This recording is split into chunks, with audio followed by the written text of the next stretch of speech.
प्रकार के तापों से मुक्त करती है। और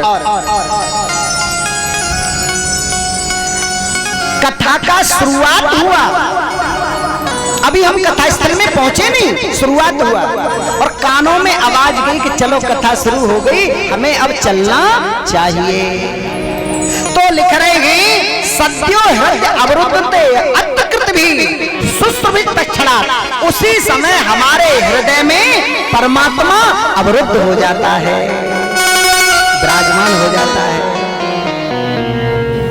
महाराज। और उसके बाद में आगे कह रहे हैं तीसरे श्लोक में, निगम कल्पतरोर गलितम फलम सुखमुखात् अमृत द्रव्य संयुक्तम पिबत भागवत रसमाल्यम मूरहो रसिका भुवि भावुका। निगम माने वेद, वेद का पका हुआ फल है श्रीमद् भागवत महाराज। अब आप ये कहेंगे कि भागवत जी को आपने फल कह दिया, तो फल खट्टा भी होता है, मीठा भी होता है, फल में छिलका भी होता है और बीज भी होता है। तो अब आप ये बताइए आपके भागवत रूपी फल में छिलका क्या है और बीज क्या है, खट्टा क्या है, मीठा क्या है? तो व्यास जी कह रहे हैं, बोले अमृत द्रव्य संयुक्तम, इसमें महाराज न खटास है, न छिलका है, न बीज है, इसमें सिर्फ और सिर्फ अमृत भरा हुआ है और मिठास ही मिठास है। और देखो एक और बात बता दूं,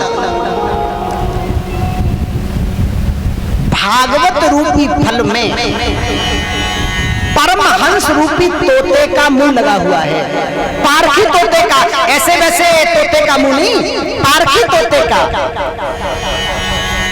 भागवत रूपी फल में मुंह लगा हुआ है। या फिर आप ये समझिए कि तोता उसी फल में मुंह लगाता है अपना जो फल मीठा होता है। या फिर ये समझिए कि तोता का मुंह लगने से खट्टा फल भी मीठा हो जाता है। तो बोले भागवत रूपी फल में सुखमुखात् अमृत द्रव्य संयुक्तम, सुखदेव जी जैसे पारखी तोते का मुंह लगा हुआ है और इसमें एकदम अमृत भरा हुआ है। तो इस अमृत को हमें क्या करना है? बोले पिबत भागवत रसमाल्यम, पीना है।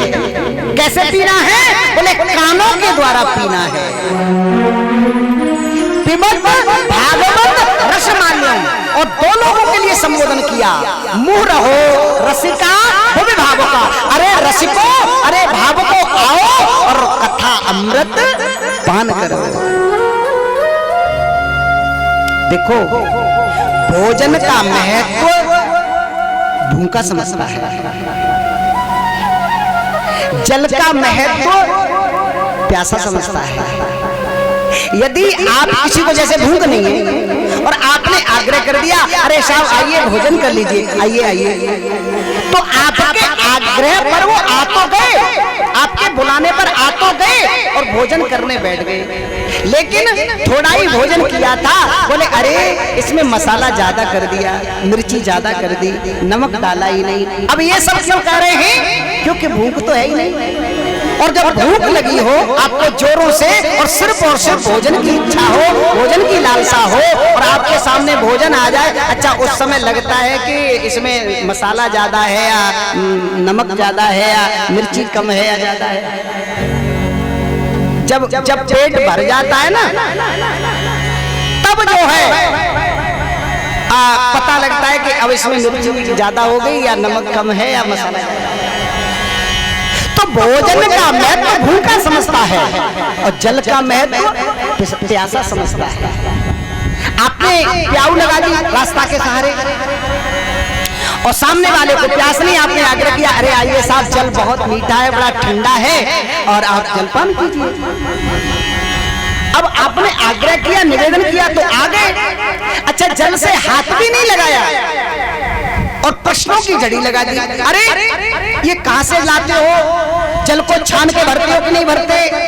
आप बर्तन भरते हो तो इसको बढ़िया से धुल के भरते हो या नहीं भरते? ये सब क्यों कह रहे हैं? क्योंकि प्यास नहीं है। गर्मी के समय में गला सूख रहा हो और आपको पानी की जरूरत हो, जल की जरूरत हो, और उस समय कोई आपसे कहे भैया जल पिएंगे, तो क्या आप उससे पूछेंगे कि आप कहां से लाए हैं, कैसे लाए हैं? उस समय सिर्फ और सिर्फ पानी चाहिए। इन प्रकार पानी मिलना चाहिए। तो जल का महत्व प्यासा समझता है। इसलिए दो लोगों के लिए संबोधन किया। अरे रसिको आओ, भागवत रूपी कथामृत पान करो। अरे भावुको आओ और कथा रूपी अमृत पान करो। रसिक, रसिक माने जिज्ञासु, रसिक माने भावुक। रामचरित सुनिबे को रसिया, राम लखन सीता मन बसिया।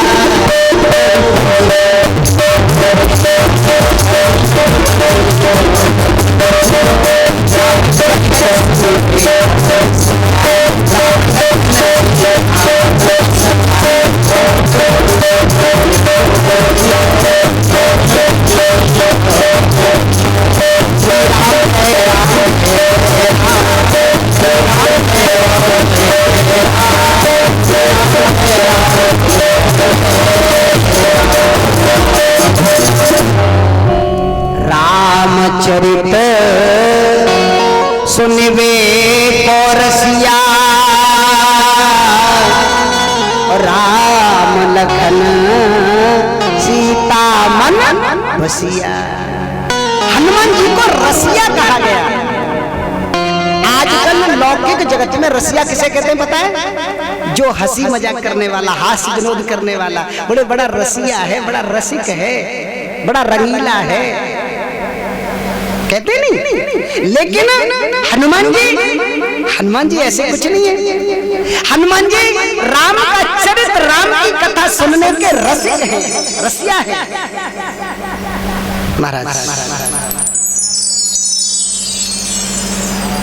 तो रसिक होना और भावुक होना जरूरी बनता है। देखो जब तक भाव नहीं होगा तब तक कोई काम नहीं बनेगा। भाव होना बहुत जरूरी है। एक गमले में सेट करो। परमात्मा कहता है भाव का भूखा हूं मैं और भाव ही बस सार है, और भाव से भजले मुझे तो भव से बेड़ा पार है। भाव बिना सुनी पुकारे मैं कभी सुनता नहीं, और भाव पूरित तेरे ही करती मुझे लाचार है। भाव बिना अन्न धन आभूषण मैं कभी लेता नहीं, और भाव से एक फूल दे तो मुझे स्वीकार है। देखो आपको भाव तो बनाना पड़ेगा। जैसे हम मंडी में जाते हैं सब्जी लेने तो पहले भाव बनाते हैं, भैया आलू का भाव दें, बोले 20 रुपया किलो। अरे 15 लगा लो, बोले देखो 15 तो नहीं, अब आलू महंगा हो गया है।